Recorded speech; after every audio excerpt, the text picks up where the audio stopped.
Veterans, leaders, change makers, welcome to part 2 of the Hidden Bridge series, where we're about to uncover a truth that's been hiding in plain sight for over 50 years. I'm your host, Adam Peters, and today I'm joined by Matt Lasher and Thomas McKenzie. Thomas was here last week. We're going to get to Matt's story here in a second, but we're going to dive deep into where the transition challenge truly begins today. The moment a young American first considers putting on the uniform. Matt is a 20-year Marine Corps veteran who served as a regional executive recruiting trainer overseeing recruitment operations across 10 states. His current research examines how the fundamental assumptions of all volunteer force established in 1973 impact today's military transition challenges. What's going to make this episode different is that we're not just identifying problems. We're going to expose the systemic roots of transition challenges that begin long before anyone thinks about leaving the service. This conversation is going to challenge everything that you thought you know about the transition, everything that they're trying to teach you about the transition. This is going to be a conversation that you're not going to hear anywhere else with three guys who have very thick opinions on this stuff because we deal with it every day. So as we work towards our mission of reaching 1 million veterans before I turn 40 on May 9th, 2025, this episode could very well be the catalyst that helps us understand why traditional transition programs start far too late. So let's dive in.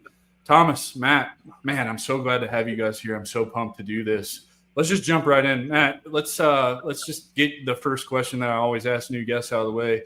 Where did you grow up and what inspired you to join the Marine Corps? Thanks, Adam. Upstate New York. Living in a below the poverty line household, not a lot of opportunity in the area that I grew up. My father and my grandfather worked in a factory, and I was a C student, and I saw my prospects for an early college ride there to not really a probable thing because I didn't think I was going to make it. Bumped into a recruiter in school. Some of my friends had made some decisions along that line, and that influenced me pretty dramatically to make the move. I'm one of those rare instances where I didn't have any family members that were serving in the military or had served, at least in my immediate family. And I just through some good friends and some family members or some of their family members that was able to influence me. And then the recruiter course helped that process along pretty dramatically. And that's why I ended up enlisting in the Marine Corps.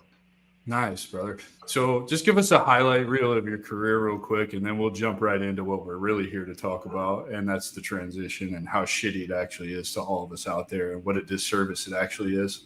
Yeah, so I'm going to be really quick, not super glorious. 20-year Marine Corps career, retired as an E8. Spent about 10 years of my time working in communications, more on the technical side, so like repair work, that sort of thing. Ended up being a technician. Got involuntarily pushed out to recruiting duty, like most of my contemporaries that go out on recruiting duty. Ended up getting out there during the 07-08 surge, the George W. Bush surges, and ended up staying out there until I retired in 2016. So since 2016, I worked as an executive director of a World War II charity in San Francisco. I joined Tom at a company we worked together servicing veterans, and I'm here now. Tom and I are working our own things and with Endure by Faith, one of our companies, and also Veteran Services United, a company that helps people with getting their VA disability. Did I lose you? I think he went. I think he went silent, but we're still here. Okay. Well, what do you want to do, Tom? You want to? Oh, we lost Adam. Well, now it's just us live, so I guess we just keep rolling, and we'll probably give him a minute here to hop back out. And there he is. Looks like he's connecting. It's got to be that East Coast Wi-Fi. That's exactly what it is. That East Coast Wi-Fi just shit out on me. Yeah. What is going on here? You guys continue. I'll figure this out. Ignore me. You can handle it. I trust you. Yeah, we won't ignore you. I mean, we're here for you, Adam. So we got to take the time. Let's take the time. Yeah, want me to talk a little bit about my struggles in transition? We could probably gap that here, and then I can turn it over to Tom, and you can guide it. How does that sound? Absolutely.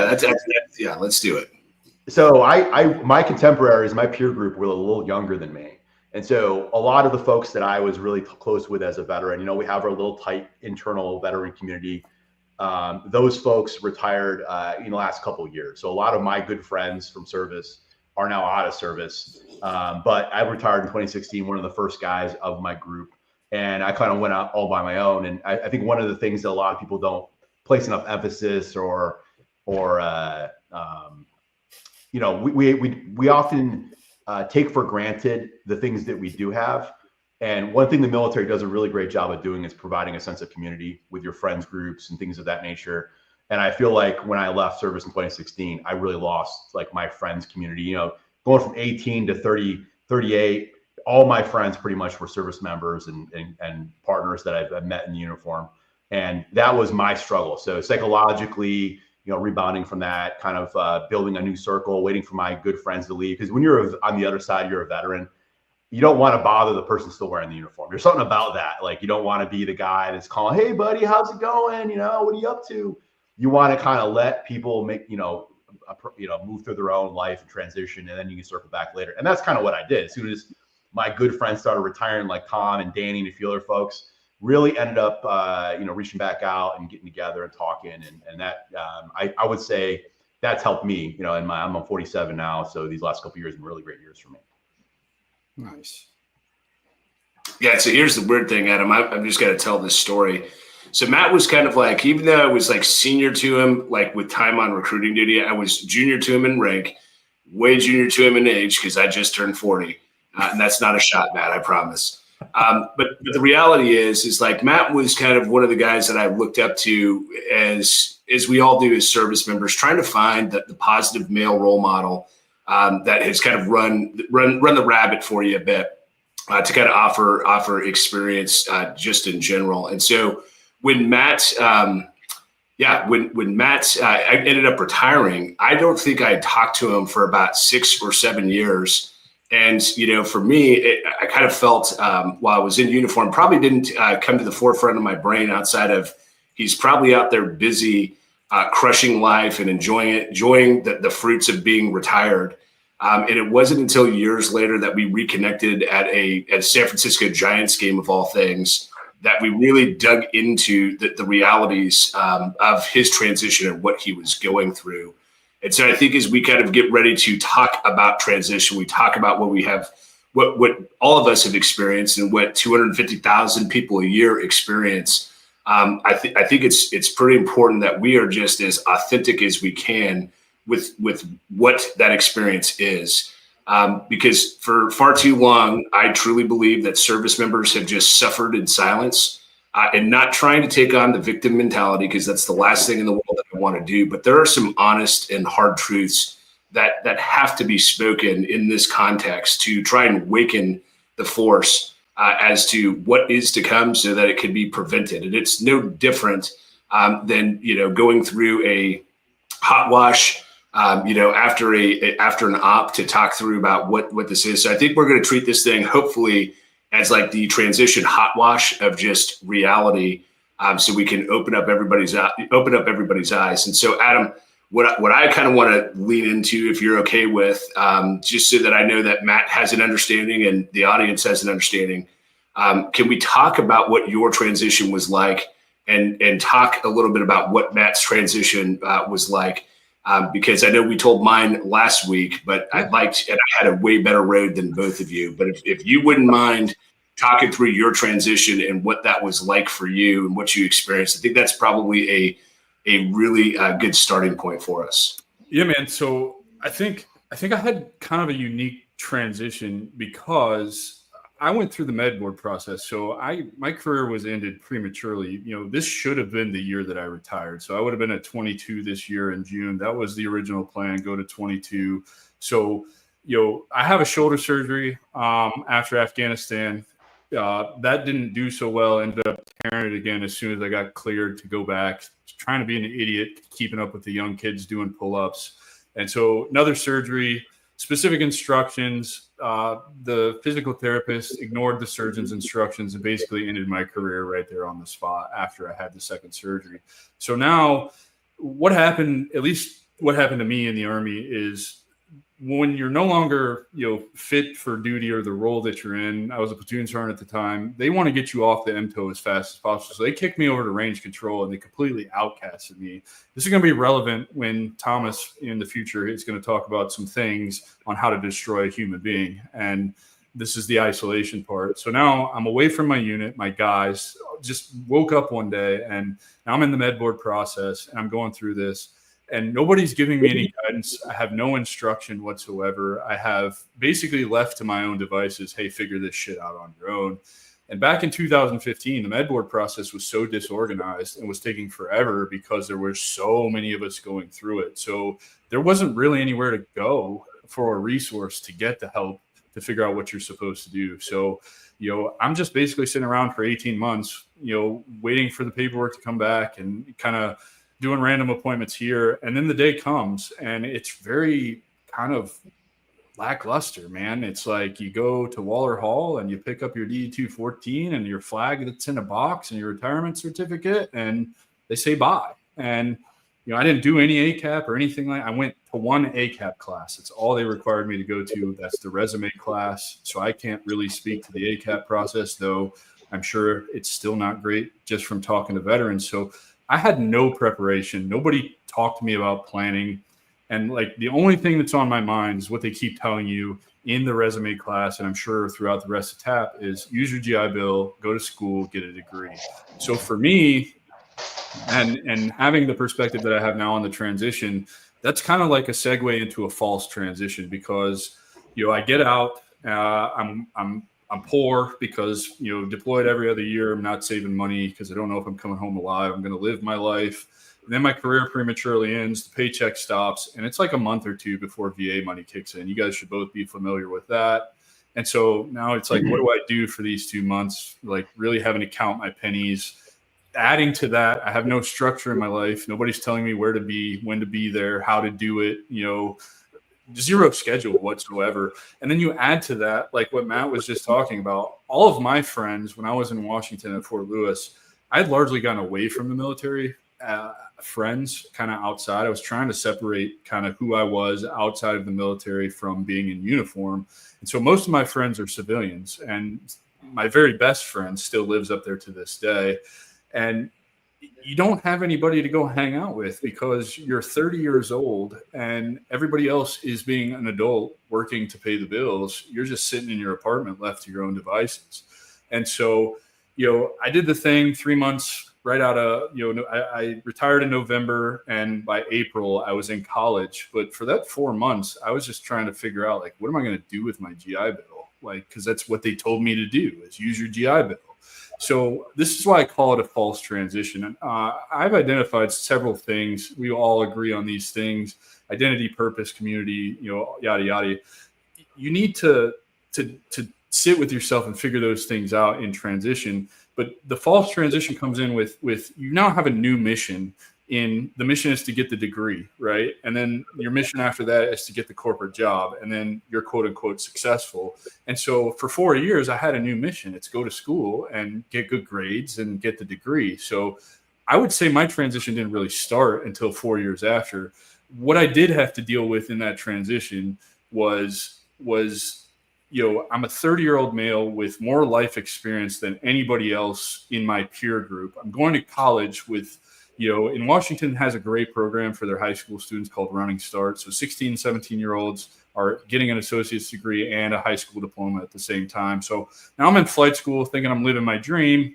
I'm disciplined, so I'm getting work done. I'm where I'm supposed to be when I'm supposed to be there, because now I have the structure again. Classes at 6 a.m. This is your flight every single day. Hang out in the ops room. You can get cancellation flights to get through this faster. So, of course, I take advantage of that. So I've got some kind of normalcy going on there. But what's not normal is my peers, because they're young. They have no life experience. And they just look at me like I'm being gifted going through flight school because the Army's paying for it. And so I would have to deal with that stuff. The shots, well, at least you don't have to pay for this. And it's like, hey, you bitch, like, I did pay for this. I paid for this more than you'll ever fucking know. You know what I mean?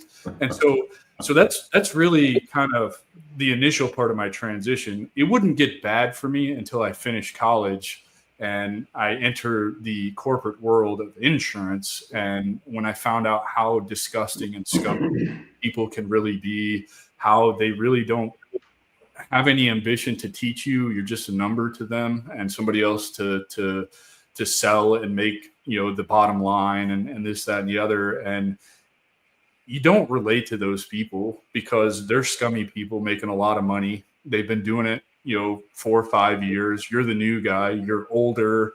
You're supposed to have experience, but you don't know how to sell anything because your job was to shoot people in the face, not sell them something. So I'm like confused, right? Like I have no idea what I'm supposed to be doing. I don't have any resources to go to of anybody to talk to. I have no mentors or no nothing. And I think that's where I went really wrong is I thought that I could figure it all out on my own. And to my detriment, it just slides you further into that transition hole. Well, and that's the thing that you say right there, Adam, is you think that you can figure it out on your own because there were so many times that you thought you did that while you were in uniform, but you had like a group of human beings that were behind you to kind of vet those decisions.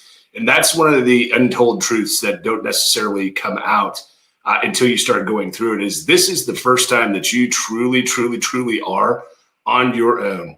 And they're your decisions, only affected by you. And if you don't have a strong tribe that's alongside you, it can feel like, you can feel like you were just almost abandoned. And it's the first time ever that you are truly, truly disconnected. Well, 100%. And I like to say too, I joined the Army at 17. I got out at 30. I never learned how to be a real adult, right? If you really think about that statement, the Army takes care of your food. The Army takes care of your medicine. The Army takes care of your insurance. The Army takes care of your housing. Now you're left to figure all of that out on your own. So do you know what the difference between a copay and co-insurance and all of that is? Do you know what it is to not just go to sick call, but to have to make an appointment with your PCM? Because I had to figure that out all the hard way, right? So you're speaking to exactly how I was feeling. It's like, I don't know how to be an adult because the Army didn't teach me. Right. And that's the, the thing that a buddy of mine says all the time. It's like, when you join the service, in a lot of cases, you're trading your actual birth parents for a second set of parents. That second set of parents, they're probably going to be scarier. They're probably going to be, a little bit more fun to deal with from time to time. But they provide absolutely everything. In some cases, they're going to be 100% more abusive as well.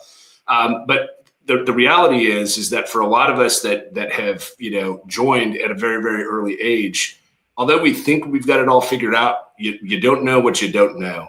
And so when that stuff starts to hit you like a ton of bricks and you realize you're maybe not as equipped or as sharp as you once thought because you are no longer a master of that contained environment, it is a really, really scary and humbling moment. And I think that's when a lot of like service members go internal. So look, we got your transition. You had one class through ACAP or one course through TAP, the resume class. That does suck. I want to kind of transition over to Matt's experience and then open it up to the audience as well. And maybe I'll pose this to the audience first. Like for our audience that is out there, watching on live stream, if you wouldn't mind typing your answers in, we just love to get a list. But I want you to list out absolutely everything that has to happen in order for you to successfully transition out of the military. So if you guys can start coming up with your list, and we're going to reference that and talk to that. But Matt, transition over to you to just, talk about what your transition experience was like, because I know it was unique from mine and unique from Adam's as well. Yeah, I did a regular retirement, Adam. So I did, but I was broke. And Tom was broke too, physically broke. I was doing my last CFT and I was fire carrying. I don't know, the Marine Corps does like a CFT one half of the year and a PFT the other half. The combat fitness test is in camis and your fireman's carry and some other stuff like that. For those out there who are not indoctrinated with that, I collapsed. Like I have a really bad lower back and I had pinched a nerve carrying my commanding officer down at the district. So it was my last duty station. I collapsed, absolutely embarrassed. I've never been a physical specimen, but I've always kind of prided myself in being strong, fast, and at least I compete. And that was the moment where I was like, okay, this is a young man's game. I think this is it. I don't think I can go much further. And I was up against orders. I had about a year left in that duty station, and I kind of had to make the choice. And that was made the choice for me. I was like hunching over my desk. I was struggling to walk around. Those stupid chloroform plastic shoes they make you wear are uncomfortable. They're not good for your posture. So I just had posture issues, leg, knee issues. So I decided I was going to leave. I really had an intent on retiring right then and there, but physically I couldn't do it anymore. And that was it. So we call it filing an Appendix J, which is just kind of filing your paperwork to get the process going. You get your date, you're at your last day of active duty, and then you reverse engineer all that. Your terminal leave, your permissive TAD. I pretty much stayed working until the last 2 months. And it was like, even that was a challenge, negotiating that with my officer in charge at the time. He was like, I was on the road traveling a lot, doing inspections, and he didn't want to let me go. And so I had to negotiate time away so I could get ready to move my family and stuff like that. But I did my TAPS like 6 months before I got out of the military. And let me tell you, what an absolute utter waste of resources it is to put somebody through something like that 6 months out. Maybe that's a great time to introduce you to some of these topics, but it is not the end all be all. And you need to get information when you're ready to receive it. And when you're at that phase of separation, you don't know what you don't know. Like kind of like what you said earlier about what were you talking about? The the copays and healthcare and insurance and all this jazz that you need to know. I learned all that like the hard way through like TRICARE and all this other stuff. And I'm like, man, I wish I had, in my mind, I'm like, I wish I had paid more attention. But the reality of it is, it just wasn't delivered at an optimal time. And God bless the ladies the guys and gals that put on the TAPS class. This isn't a shot against them, but they're just trying to check box. They're on a checklist, and they're just trying to, okay, this dude's good, just like making sausage. Let's get them through the process, get them out the door, and they're just gonna have to figure it out on their own, which is the absolute wrong approach, because then you got to pick up the pieces along with the VA, and that's a disaster all on its own. But really wasn't prepared, man. Like I was working about 2 months out. Family really didn't have a plan. We kind of had an idea where we wanted to live. We had an idea of what I was going to do. I was applying for jobs. My resume kind of sucked, but I was lucky smart enough to have a mentor on the civilian side to help me with my resume. So I did have some things that I was doing, but ultimately, it wasn't enough. I got lucky to be hired at as an executive director of a charity in San Francisco. I would call that luck. More than anything. I mean, I was very lucky to get that job, and that job kind of, taught me. It was a soft landing for me, really, and allowed me. And my wife's family lives in the Bay Area, so that was a blessing. They were able to help us out with the 2 kids and the dogs and the house and whatnot. But it was a rolling disaster. And as soon as you say you're going to file your Appendix J, to your point, Adam, same thing in the Marine Corps. The command is kind of starting to count you out. Maybe they're not going to move you out of a unit, but they're gonna, you're gonna get pushed over to the side here, and you kind of remove from how the cheese is made, right? And that feels a certain kind of way. Especially if you're at that level where you're retiring, you've been an integral part of everything that's been done around you. You've always been a very important cog in the machine that is the military. And all of a sudden, they're just gonna take the pliers out and pull the cog out, and that cog feels a certain kind of way about being pulled out of the machine. And I did too. And I wasn't really ready to reconcile what those feelings were. I didn't really know what that was, but I dreamed about it. I had kind of like these nightmares about it. I remember really reflecting on it, and unpacking all that was an important part of my transition. And like I said earlier, I didn't have friends. So I kind of felt like I didn't want to bother my active duty buddies. And I sort of had to look at myself in the mirror, and, pick those pieces apart a little by little. And luckily I have a wonderful family, wife, support system, and I know a lot of people don't have that, and that ultimately that got me here, but I know a lot of folks don't have those things, and I probably pulled some good cards out of the deck, but I shouldn't have to. We shouldn't have to pull a luck. We shouldn't have to have these Hail Mary type situations when you leave service. But anyways, I'll stop talking here. No, look, we could keep talking all day. That's what we're here to do. And we've got a couple of comments that are in here, so my eyes are going to shift as I read them. Yeah, go for it. And so, look, LinkedIn user, it means that we're not connected if I can't see you here, but here's what they came up with. File for the VA 180 days prior, right? So that's the BDD claim that they talk about. You got to go to dental. You got to go to medical. Maybe you're going to go through the process of finding a skill bridge if you're allowed. Maybe you're in the process of moving somewhere else. So you got to figure that out. You got to find a house, figure out where you're going to be for, how you're going to pay for utilities. And you got to find a new job. And in most cases, service members don't want to keep doing the same thing that they have, or they can't, because you can't kill bad guys as a job in the civilian sector. Updating your driver's license, trying to figure out, what you're going to do for life insurance. If you're an old guy like the three of us here, going through that 5 days of TAP, and then being told over and over and over again that the world is yours and just go out there and get it. And you can do one of three things: go get an education, you can go get a job, or you can go become an entrepreneur. And it's just that simple. So LinkedIn user, we're not connected. We should be connected, because appreciate you giving that feedback. And then Carlos also, we left out a big part of this, and I think it's important. CFI is a big thing. They got me for like $1,400 for some equipment that I had been issued in 2003 that was obsolete, that they didn't take from other people. Now it's on I forget what we call it in the Army, but some kind of charge statement. And I've got to go drive around, spend money I don't have to replace equipment that they're just going to throw away.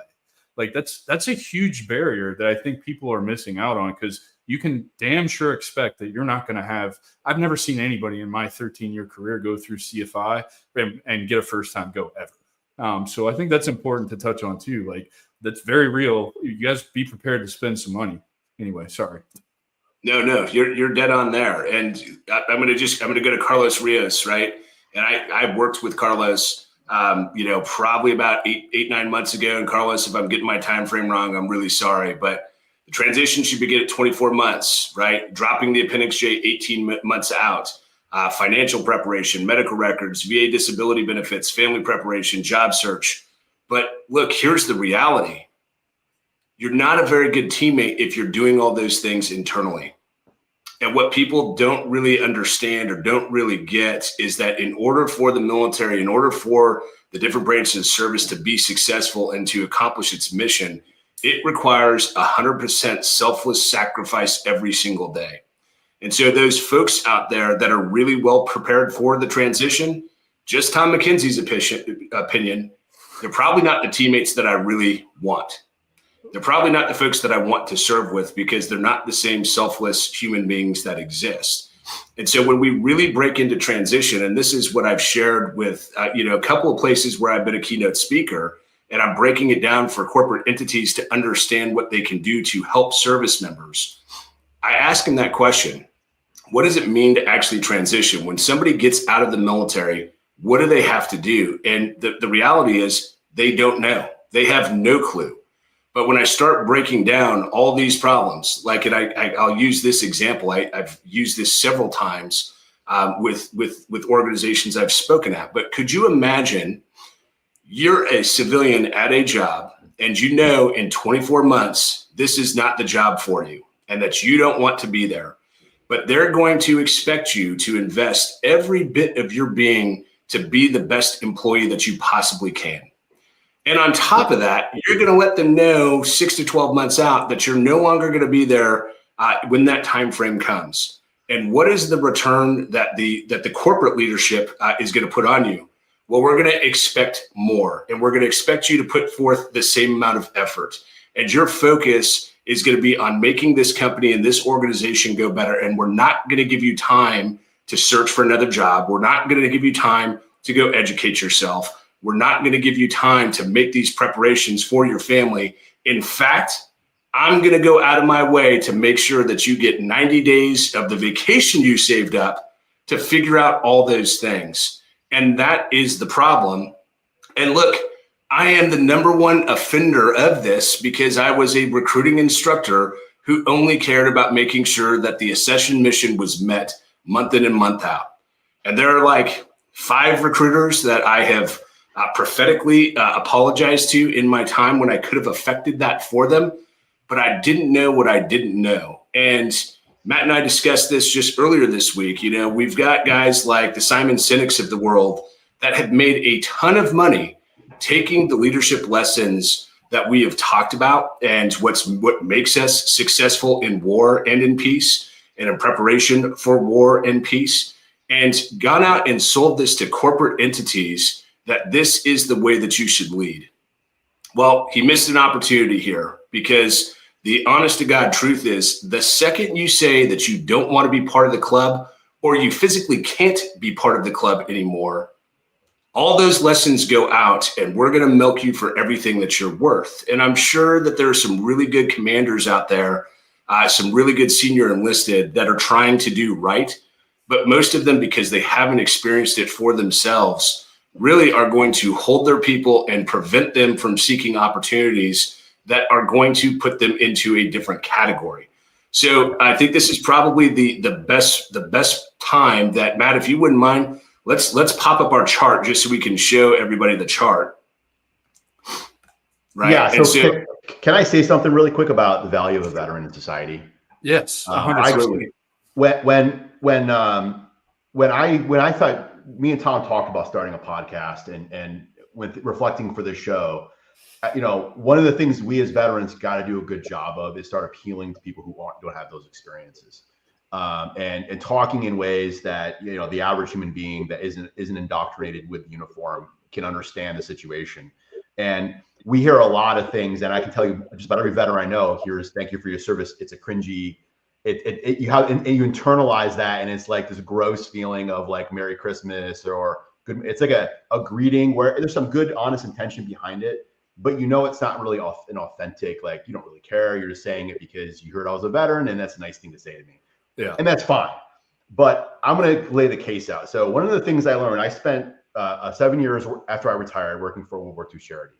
And one of the things that I really picked up on, one of the lessons I learned from that time there was World War II wasn't won by the service members who fought in World War II. That war was won by the veterans who fought in World War I. Those folks who served in World War I and saw that the absolute devastation, the Spanish flu, the trench warfare, the supply chain logistical issues, those veterans were in places of leadership when World War II came around.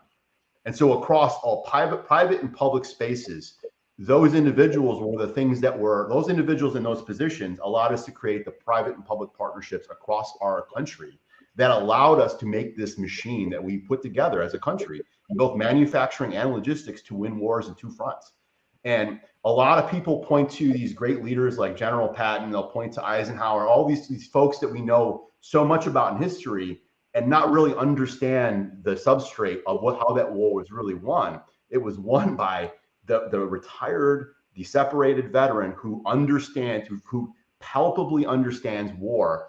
And that's where you can't replace that with the bureaucrat. You can't replace that with the storytelling by Simon Smith. Not to crap on that dude. I think he's a very talented storyteller.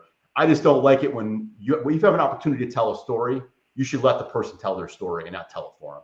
I've always believed that, because there's something missed in translation when you're trying to replicate something that you didn't experience. And anyways, so very, very important. And throughout our history, that relationship, that veteran relationship to war is very, very important, just as important as a uniformed service member relationship to war. In that perspective, it prepares us, it readies us, and it keeps us out of wars we don't need to be in, because we know the costs. Yeah. And I put this slide together not to kind of PowerPoint people or anything like that, but I want to talk about our situation as a country, how this all is the cyclical impact. Me and Tom have spent a lot of time recruiting. Both of us have over a decade of recruiting experience. And we also have a lot of time working with veterans after they transition. So we kind of have this unique perspective. And I drew these lines in between the recruiting process and the veteran side, because the military itself, the DoD, does not like dealing with recruiting. It hates it. It doesn't like it. It wants it to go away. It wants the problem to be gone. And it doesn't like dealing with veterans. And so our experience in transition is just as much a result as sort of like the DoD not really wanting to deal with it, just like they don't want to deal with recruiting. Recruiting is a place they send people, they force people to go out there. The culture doesn't like it. It doesn't accept it. Everybody who's ever been in uniform is trying to dodge recruiting duty. They don't want to be part of it. They try their best. And that's because the culture itself teaches us not to like it, because it's not a primary function of the military. And so one of the things that's really going on, and we and Tom have talked pretty deeply about this, is that the number of people who have served in uniform, it's declining at a rapid rate. 1968, we had 3.5 million people in uniform. That's declined to 2022, where we have 1.3, and it's going lower. I don't know what the numbers are this year, but it's probably dropping even further. So we're slowly ramping down. And 1973 is the year we implemented the all-volunteer force. So that's where the Gates Commission came out, and President Nixon implemented the all-volunteer force. And we've been on kind of a slide in terms of our manpower. So we're missing recruiting missions that are lowering year over year. So we're missing these missions. We're not making them, and we're moving the target. The goalposts are constantly moving, and we're collapsing units. We're consolidating. We're on the back end changing our missions and how we fight wars. Yes, there's reasons why we need less uniformed people. We have technology. We have tools that we didn't have in 1973. But also, you're talking about a third of what we had then. And yes, the Cold War ended. But looking at these numbers, Matt, there's one on here that's terrifying to me. 71% of Americans aged 17 to 24 ineligible for the military. Yep. That is terrifying to me. Yeah, that's not me. That's not me coming up with that number. That's reported by the Pentagon. So, and let me massage that a bit more.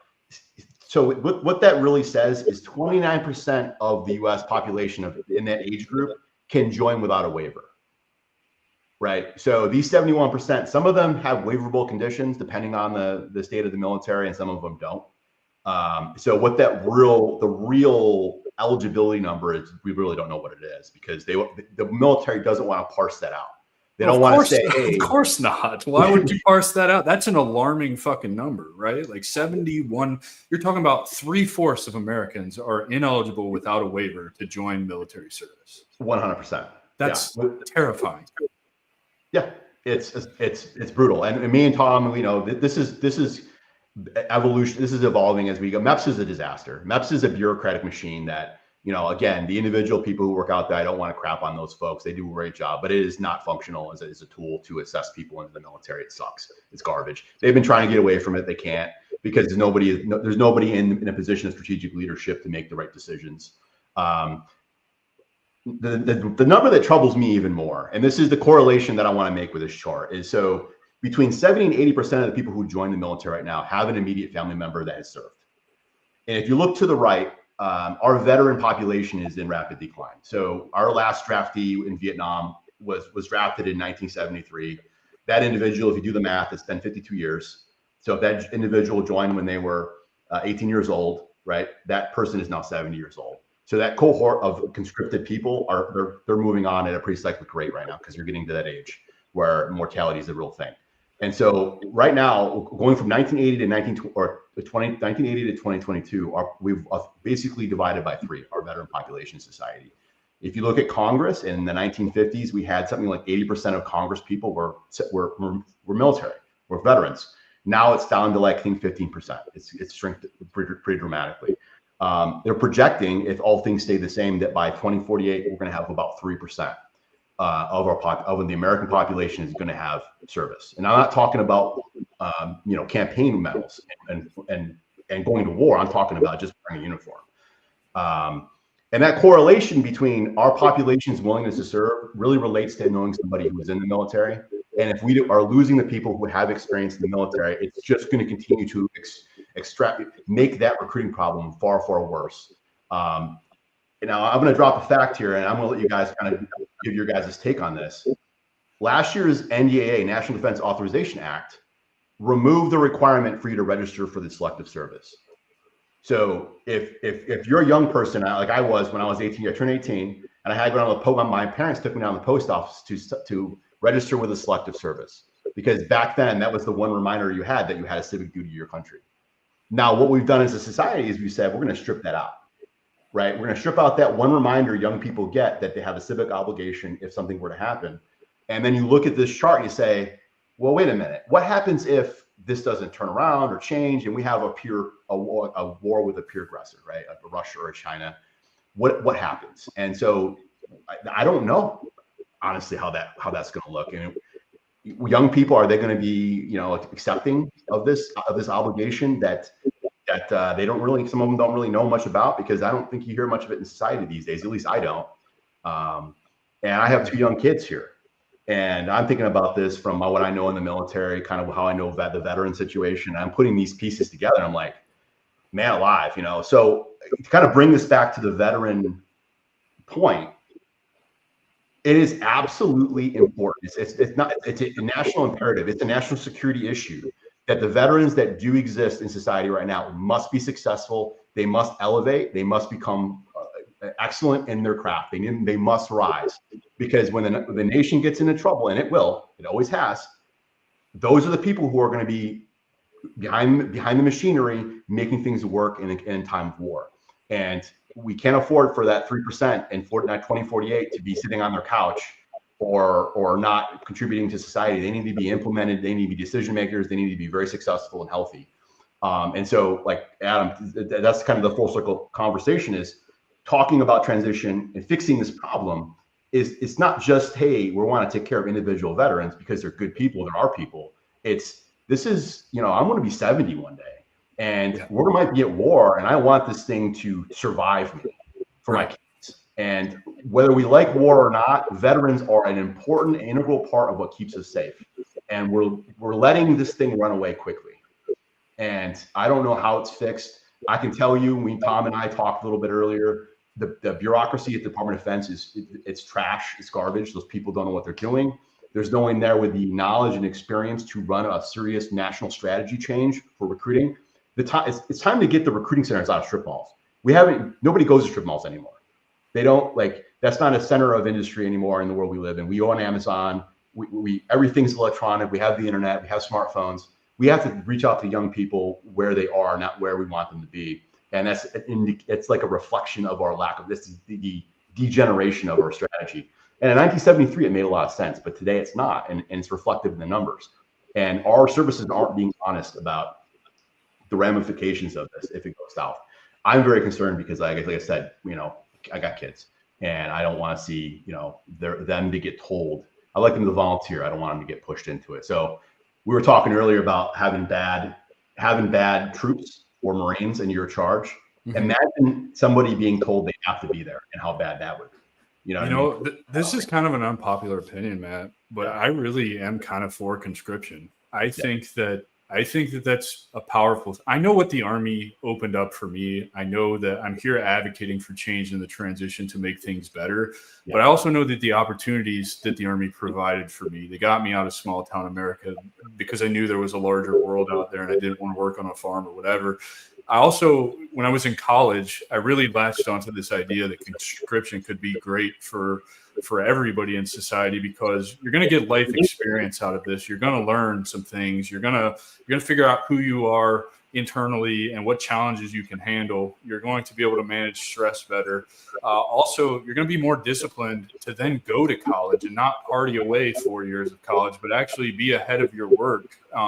That's one of the questions I got when I was in college, was like, how are you done with this week's work already? And it's like, because I value my time. I have discipline. So let me just get this work done Monday, Tuesday, Wednesday, and then I don't have shit to do for the next 4 days. And I like that. That's great for me, because 4-day weekends in the Army, they didn't come very often. You know what I mean? So it's an unpopular opinion, but I really do think that the entire country would benefit from conscription. And it really breaks my heart that we've gotten rid of the selective service. I did not know that, and I probably should, but that's a tragedy. Well, we didn't get rid of the selective service. We made registration not a requirement anymore. So the selective service is alive and well. It's the fact that we don't tell anybody about it when they turn 18 like we used to. That's the changes, which is, well, I mean, you might as well have just gotten rid of it, right? Like, who's going to fill out that? I remember when that card came to my desk in high school. I had already taken the ASVAB and joined the Army, so it was like a moot point. But I remember my peers looking around like, ooh, this is tough. I don't really want to have to sign this, but that's a part of being a citizen of the United States. So that's mind-blowing to me. And Thomas, your thoughts? Look, I won't go down the road of conscription, but I'm going to put this back on transition, and we'll kick it back over to the recruiting part. And you know what? Let's play into your conscription idea. And for the general public out there, right, that might be watching this, when you hear that word veteran, right, when you hear veteran or vet, what are the words that come into your mind? And so I'll give you a second to think about that. And some of you might be able to say that it's a leader and a hero and selfless sacrifice and all the things that we know come with intangible service and what we've gone through. But I'm also, when I hear that word veteran, and when I think back to being a 17-year-old kid, I think of Lieutenant Dan with blown off legs, the alcoholic that has PTSD, the exact narrative that's being shared now. And so when we think about what transition is today in 2025 and what it was in 2022, when I transitioned out, again, I had a better deal than most get. But the reality is we are not doing ourselves any favors for the individual, for the individual service member, his family, their families. We're not doing anything for our country, and we are sure as heck not inspiring the next generation of warfighter to come replace us. And I think that's really my point, is that we should want veterans to thrive, and we should want to give them the time, and we should want to connect them to resources, and not necessarily make it easier, but make the process of navigating things a bit easier, because that is what the general public, thinks of veterans. That's what they think of service. And I was watching a video that Matt had sent me earlier with the commanding generals of all the services and the head of that bureaucratic agency up there in a press conference. And really what they're doing now is they are managing their own individual recruiting brands, trying to make this mission come together. And the key takeaway that was briefed in that was that you've got a less propense population to draw from, that they don't see the benefits of military service, and they need to recruit the best and the brightest that are out there. Well, in order to recruit the best and the brightest, you need to showcase the benefits that come from service. You need to showcase that veterans, if given the opportunity, the time, the space, the resources, the investment of their time, that they can go out there and crush it the same way Matt described post-World War I, post-World War II. And so the last time conscription was a thing, Adam, was Vietnam. And that's where I think this veteran narrative really began, was pulling people in that weren't inclined for service. And so again, I kind of agree with you. I think everybody should serve to some capacity, but not necessarily the person in the foxhole that I want to be with. But my key takeaway from this entire conversation is we should want our service members, we should want our Marines, our soldiers, our airmen, our guardians to be successful and kind of return on the promise. You're not owed anything. You got paid on the 1st and the 15th, and medical and dental was taken care of, and you got 3 hots and a cot. You had 30 days of paid vacation. You learned a job. You learned a skill set. You got some leadership experience. You got all those things. You're not a victim. But when it comes to this transition, we need to do better. And it's going to take the collective of service members that have ran this road before to really light that pathway up, and then bring kind of tangible actions that could be, taken and put into effect. And that's just Tom McKenzie's personal opinion, working with the service members that I've worked with over the last 2.5 years. So what I think might be best, Matt, if you're cool with it, is maybe talking a little bit about how these recruiting missions and how these brands are managed, and then talking a little bit about the agency that oversees the strategic value, or the strategic plan, if we want to call it that affects recruiting. Is that something that you're cool with talking about? Yeah, absolutely. Let me just say, I think I kind of agree with both of you on the conscription question.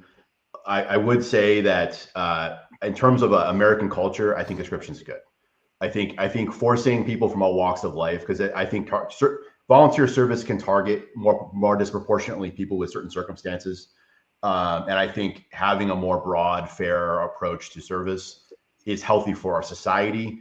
But in the force design that we serve in, I think it's very difficult, because we have highly technical people in our service is designed around technical people. And if you have people there for only 2 years, you don't have time to train them, they don't really want to be there, that creates problems in service. Whereas we're talking, it's which side of the coin do you really want to work on? And that's a question, but it's a question we need to be talking about, because it could be a reality, I think, going forward. But so let me just talk quick about, down to Tom's point here. Strategic leadership is a problem in the military. And it's a problem in the military because of the conventions of promotion that we have in the service. So when you reach a certain level, usually it's from the Marine Corps, E7 to E8 is one level right there. And you have a colonel to the brigadier general. There's a lot more people feeding into a lot less positions. And there becomes kind of like the culture of the institutions select the people who are cut basically from the same cloth. They pick people with the same backgrounds. And that's a problem. We don't have a diversity of thought in our military. A lot of the folks that get promoted all the way up have to have certain roles in their resume, or they don't get it. And the reason why we have this problem is because these peripheral missions, like veterans, recruiting duty in particular, because that's really an active duty mission, we don't really elevate. I know a lot of really good majors and colonels out there who are absolute experts in this world, I would consider them thought leaders almost, but they'll never see the light of day when it comes to the rank of general because they've spent too much time doing this kind of work. And because of that kind of deference to people who have certain skills, when you get to the Department of Defense, you don't have those retired general officers or people to fill those bureaucratic roles to help us reimagine strategy. If you're not an expert in a space and you get in charge of a space that you're not really familiar with, your tendency is to not want to break it. Your tendency is to want to maybe leave your mark, but not do anything to jeopardize it for the next person or be the person caught breaking the toy. Now, if you're a person who's worked in this space for a long time and you're an expert and you're intellectually invested and you get to that point where you can make strategic change, you're chomping at the bit to reimagine that space and make it more of an economical space for your people at the lowest level. And we just don't have that. We don't have these really strong strategic leaders in the Department of Defense who are going to look down on the services and sort of create a national strategy that they have to operate under. The way it works right now is we have an Undersecretary of Defense of Personnel and Policy, and then we have a Director of Acquisition and Personnel Policy. And those two people really run the recruiting mission for the military. And between the two of them, at least last time I checked, I don't know if there's new appointees. You got to check every day these days. You never know who's getting replaced. But they had 4 years of military service between the two of them. And in my mind, I don't care what advanced degree you get or how much studying you've done. If you haven't put the cloth on and spent time, and particularly if you're working in the recruiting world, doing that work, you have absolutely no idea what you're doing. And so that epiphany to me was like, oh, why is MEPS a disaster? Well, it's because the people who are making these strategic calls are just they're asleep at the wheel, or they just don't know what they don't know, which is being gracious. I think they're kind of inept and they probably need to move on. But yeah, my hope is that. I love. Well, I'm with you, Matt, because I didn't know that an officer out on the recruiting trail is never going to see general, and it's fascinating to me because for my career progression as an infantry Army dude, I had to go to either drill or recruiting for 3 years. Period. End of story. You will not progress in your career without one of those identifiers in your board packet for E7. Period. Right. End of story. Not getting picked up. Doesn't matter how much combat time you have.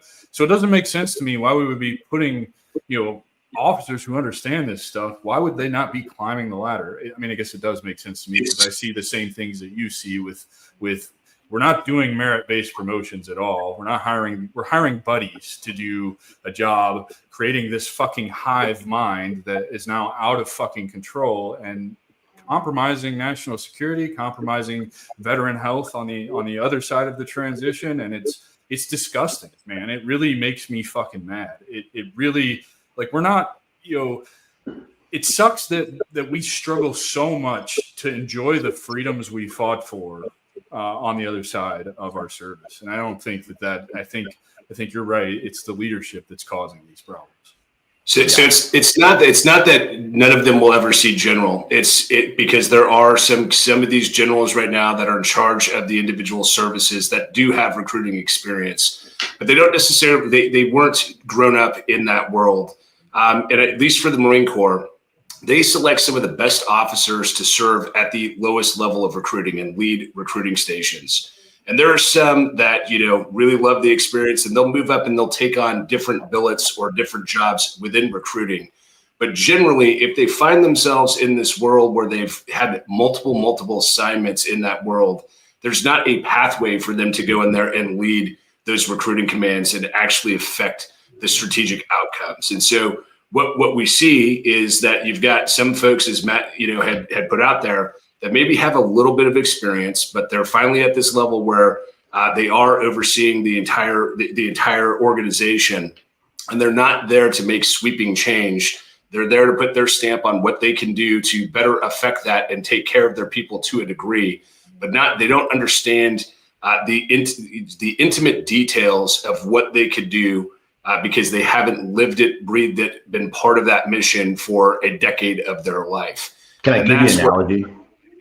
Yeah. So you're an infantry guy, right, Adam? Yes, sir. So let's say, for instance, and here's a good example, right? And this is the logic I like to use here.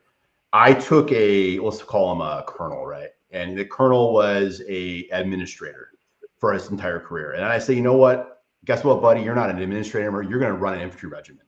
I'm going to put you in charge of infantry regiment. What's going to happen to that? How long is that dude going to last? Well, it depends on if he's got a good sergeant major or not, but not long. Right. He's probably not going to be at least not going to be accepted by the people underneath him, and probably isn't going to have the strategic mind that you develop coming from the bottom to the top. Yeah. You need all those sets of experiences to get that knowledge. And that's the problem with recruiting duty is you get infantry people on recruiting duty, or you get administrators on recruiting duty, and then they go back to their primary occupation. And that's just a distraction, right? And so in order to develop a strategic leader, you need to have not only experiences, but you need to be building on those through your career. And that is really why things are kind of suffering, is because, in order to get to that person who can who has the ear of the Secretary of Defense, who can go in and brief a president, to get that person, you need to have all those things underneath him to get to that level, right? And I don't think we have many of those folks. Yes, there are guys out there and gals out there that have the experience, but not enough, and they're not interested, a lot of them. So, yeah. I feel it. Yeah. Thomas, so the primary kind of theme for this show was how recruiting impacts the transition. And I know you have some really good thoughts on this based on 16 years as a recruiter out there. So what are the things that recruiters are doing other than what Matt has just mentioned that are contributing to shitty transitions on the other side? And how has all this come together? Well, there's a couple of parts. And I don't think, I'll tell you right now, the individual recruiter that's out there making it happen, most of them are doing just glorious, amazing work.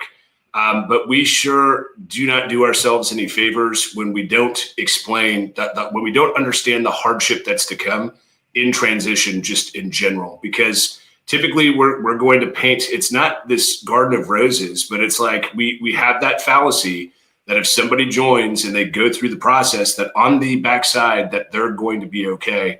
And nothing could be further from the truth, right? It's a hard thing. It's an individual thing. And it takes us veterans that have transitioned out to really start opening the eyes of those that are still in uniform that can affect change to change that. So that's one piece. And what I'll just tell you is you want to fix recruiting, you have to fix transition. And giving folks the time and space that they need to figure it out, giving them the support that they need to do that is going to lead to better outcomes for service members. And that is going to lead to, those veterans being cheerleaders. But the inverse is we have folks that transition out of the military and they don't have a great experience. What we do is we create recruiting insurgents that are working against the recruiter. We create these parents that are these former service members that are parents, and when their kids turn 17 years old, and I experienced this countless times towards the tail end of my career, they don't want their kids to go through that same type of trauma that they went through, even though they understand the perks that come with service, even though they had a pretty good experience while they were in. It's that transition time of trying to get your feet running again and moving in a positive direction and finding your purpose beyond that time that prevents them from wanting to give consent. And that is kind of the bad thing that exists, where I think it's not necessarily the recruiters. They're doing their job. And I'm just going to tell you right now, I stayed at a recruiting station level at the lowest level that you could my entire career.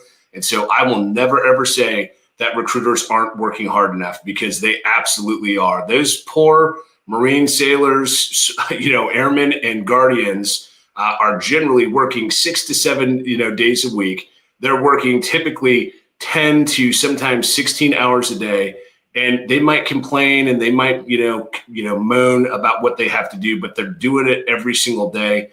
And they're not necessarily doing it for themselves and their own benefit. They are fighting for the people that are on their individual teams. So those recruiters, if you're wearing a uniform out there slinging lead and carrying around your schedule and results book and making contact with high school kids, hey, good on you, especially dealing with the other barriers that you guys have that I didn't have to deal with. And there's this whole thing, Adam, it's called MHS Genesis, that makes it very, very difficult. It was sold as something to improve the recruiter's quality of life. It's been nothing but a terror for a lot of these recruiters. And I'll tell you right now, those guys are improvising, adapting, overcoming every single day to protect our national security, make that mission. So my beef is not with the recruiters. It's not with those that work within recruiting commands that are in service. My big beef here is that we are not doing a good enough job of launching good examples into the uniform or into the universe post their time in uniform.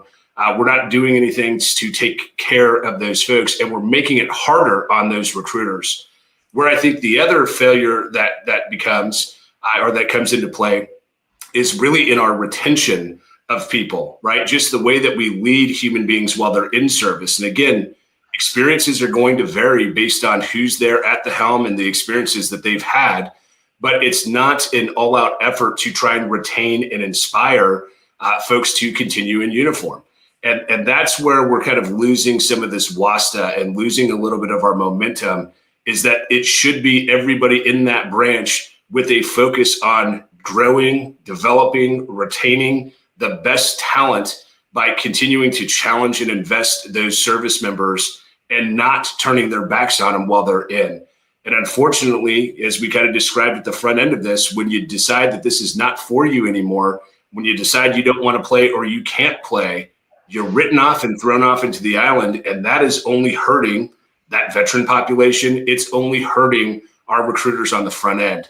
So this is going to be kind of a collaborative approach, right, that has to be taken to fix it. And I'm not saying I've got all the answers, but I can tell you this much. I've got a lot of the good ones that I know that if we're implemented at the right junctures, and I'll showcase one, we'll save this conversation for next week. But programs like SkillBridge are so important for transition. They're so important for recruiting, but individual commanders can't see the forest through the trees. And I'm telling you that if there was an incentive out there for service members to extend their service or sign longer contracts with the ability to have 6 months to participate in a SkillBridge program, whoa, wouldn't that be a win for the world? Wouldn't that be a win for the service, because you'd have more time to inspire and generate that next generation of soldier, airman, Marine to stick around? Wouldn't that be inspirational for people to actually go out there and win and have the time to prepare for transition? And everybody could win across the board. But the reality is we don't do that. We're so adverse to giving up our talent. We're so adverse to giving people the opportunity to succeed. We're focused on our mission set and our TO and the numbers that we need to retain for readiness, that we're killing ourselves in all directions. And so, yeah, that's my long way around the situation there, Adam. This is a problem that is going to require kind of outside input to those that are in position of leadership to wake them up, because none of them have transitioned. They don't know what to expect. They need to change. And the only way that they need to change is to talk to folks that understand what it is on the other side, and not to the point where you got to take everything and implement it overnight. But the status quo is not good enough. And so just like the hot washes after every single battle that exists there needs to be a hot wash when it comes to this, so you can fix the problem at the root cause. I'm with you on everything that you just said. And it's painfully obvious now that we're doing this work, having this conversation in particular. It's like a light bulb went off in my head. It's like what we talked about before we started recording, right? The three things that destroy a human being: isolation, exhaustion, and I forgot what you said the third one was. Distraction, right? They're setting us up for failure by putting us into purgatory when we decide we can't compete in the game anymore. And you see this, right? It's this cycle, right? So if they would lift us up when we've decided we can't, or physically we can't do this job anymore, instead of putting us into purgatory, they would do the things that make us flourish on the other side of transition. You would see that swing back around, just like Matt's graphic, to better recruiting numbers, happier soldiers, longer serving soldiers, because I'm willing to bet the amount of time people are spending in the military is going down as well. I'm almost willing to guarantee that. And yeah, when they go to retirement at 100%, that was the straw that broke that back. You don't see the 20-year guys anymore. It's a hybridization model now. So yeah, and I mean, why would you? Why would you? I mean, that's the thing is if folks are not 100% invested into service, what is the benefit to going a 20-year career when you can get the same benefits at 4 years, right? There is no incentive to go beyond that. And, really cool that you're going to increase pay, but you can go manage a Chick-fil-A and make more money than what you do in service, and have a whole lot less stress. And, not saying that that's any better, because I think service is the most honorable thing that folks can do. But when you take away, the true carrot, and we start handing out the gold watch of GI Bills and telling folks like, hey, you can go to college and you can get an education. Well, you could do the same thing at Starbucks. So this is going to take outside opinions, kind of collaborating with those that are in positions of leadership to come up with a solution, and to come up with some ideas that make life better for the individual service member. Well, I mean, and to me, we've talked about this. One of the biggest key takeaways of this today, part 2 for me, is really there are several people like you, like me, and like Matt that are out here willing to make change from our perspective with our lived experience. We just need those people that have the power to bring us on board and let us make those changes. Take our opinions, pick our brains, listen to what we have to say, because I'm willing to bet that we're not the only 3, obviously, that are doing this. We're probably the loudest 3 about it at this point in time, at least in my circle. And I know there's others out there being loud about the transition, just, not having conversations like this. And so, you could put out a message at the DoD level. Hey, we want serious veterans who want to make change in this, this space within our military system. And I bet you so many, because I get asked on a regular basis, right? Like, I want to help the veterans, but how do I do that? Right. Well, if you're a veteran and you've got transition experience and it didn't go well for you, you can do that by making noise and have these conversations. Well, if DoD would put out something or stand up a department to take a look and audit these things and actually fix them, I bet you would have 1 million volunteers come out of the woodwork to fix it. So that, because I try to believe in the best in everybody. And I think our brothers and sisters largely don't want others going through the same things that we had to go through. And I know you don't think that you had a rough transition, but clearly you understand this, and something was rough in your transition, or else you wouldn't be doing this work. And I got to believe everybody else is the same way. I work out at Crunch Fitness here. One of the best trainers I see there is a Marine, and I asked him about his transition and if he would come on the podcast. And he's like, is this what you do? I was like, yeah, dude. He's like, good for you, because I couldn't figure out a way to make it better, but you're making noise, and that's where it starts. And so, we're not alone in this. We all pretty much experience shitty transitions, and there's more than enough of us willing to step up and make the change. A quarter million a year leave service. And the other piece to this, Adam, is there are some people out there that have figured this thing out, and they are thriving. And those should be some of the loudest voices out there, are those that are thriving, and those that are, really crushing it outside of their time in service. And just going to go back to one point, like the way that you destroy a human being. I got to say it, Adam, because we talked about this, right? And so here's the recipe for everybody that might still be tuning in to this point. If you want to destroy a human being, I'm going to give you the recipe right now. You do 3 things to them if you want to destroy their lives. You isolate them, you distract them, and you exhaust them. And so let's think about what transition really is for a lot of service members at the end of their contract. You're probably pretty wore out. You're probably pretty exhausted at the conclusion of that 4 years or that 30-year career that you have, because you've given everything in service to something that was more than just yourself.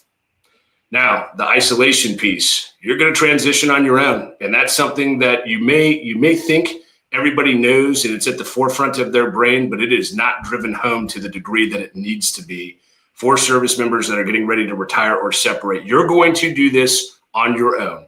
And it will be something that if you don't have a tight tribe around you, it's going to be super, super, lonely. And you're not going to have those people that you've leaned on time and time again over the course of your 4 or 30-year career. And then the last thing that we're going to do is we're going to distract you, and we're going to distract you with opportunities that are out there. We're going to distract you by not understanding the circumstances, feelings, and goals that you have for yourself and not clearly defining what success looks like in transition. And, that right there is the recipe to destroy a human being. And so what do you do to do that? Well, you really got to do the inverse of those things. You have to, instead of exhaust them, you have to find a way to rest them. You need to find a way to connect them, right? So rested, connected, and just restored is what you need, and focused, restored and focused, and kind of finding purpose. So now I'm going to do like a shameless plug, if that's okay, Adam. Yes, I don't like to do shameless plugs. I was going to bring it up if you didn't, because so here's the shameless plug. One of the ventures that I'm involved with right now is working with an organization that has a training program that was designed originally for those that were in business to have a better balanced life and just find purpose outside of their work, and to kind of live well-rounded.